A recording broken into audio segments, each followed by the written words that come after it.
Was inspired by the resilient women in government who have continuously represented us and have continuously fought many battles behind closed doors that many of us haven't seen. Women. I see engineers, pilots, doctors, and teachers, women.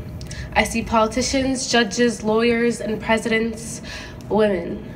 I see astronauts, philosophers, chefs, athletes, the first of their kind.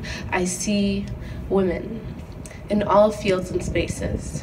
I see women not as diamonds in the rough, but burning coal that ignite fires. I will not romanticize nor minimize their powers. Women. We are resilient.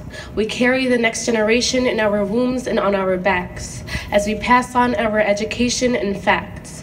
I see women every time a female politician gets questioned about her husband more than herself. I will recognize her as an individual, not just an extension of the men in her life. You are a woman, not just a wife. I see women overqualified and overprepared, grappling for the same positions as men, inadequate and unaware. Women. We have rewritten the unwritten. From media coverage to women's suffrage, women have starved their stomachs for this voice. Do not let it get caught in your throat. Our voices have changed this country before.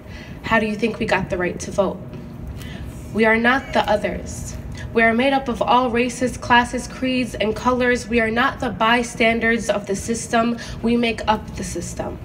This politics is not a dirty game nor a boys' game. It is our reality, an institutionalized representation that has conveniently left us out time and time again, a supposed reflection of our country, but when you look in that mirror, all we see are men.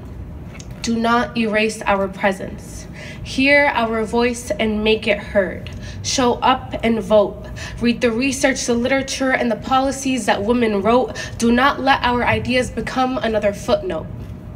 You see, we need to redefine lady to where sit like a lady means to have a seat in Congress, to where running like a girl means to run for office, to where every step taken is itself a woman's march, every meeting, gathering, brunch, its very own convention.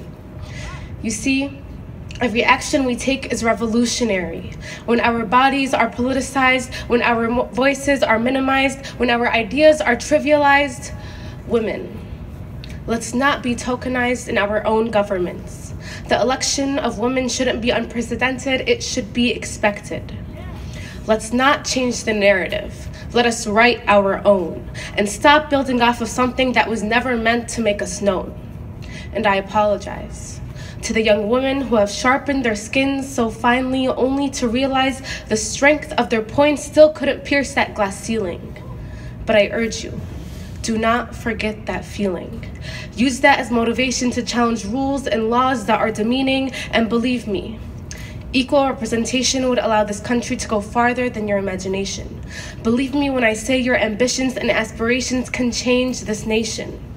And just as we tell young women never to stop dreaming, let us support them as they grow into female candidates who come out of their fields leading, who did exactly that, imagined their futures as politicians and presidents. But when we aren't there to vote them in, they find that future deceiving. So let's vote, advocate, run, and continue speaking. And maybe then, we won't have to tell our young girls they can do anything. They'll just start believing.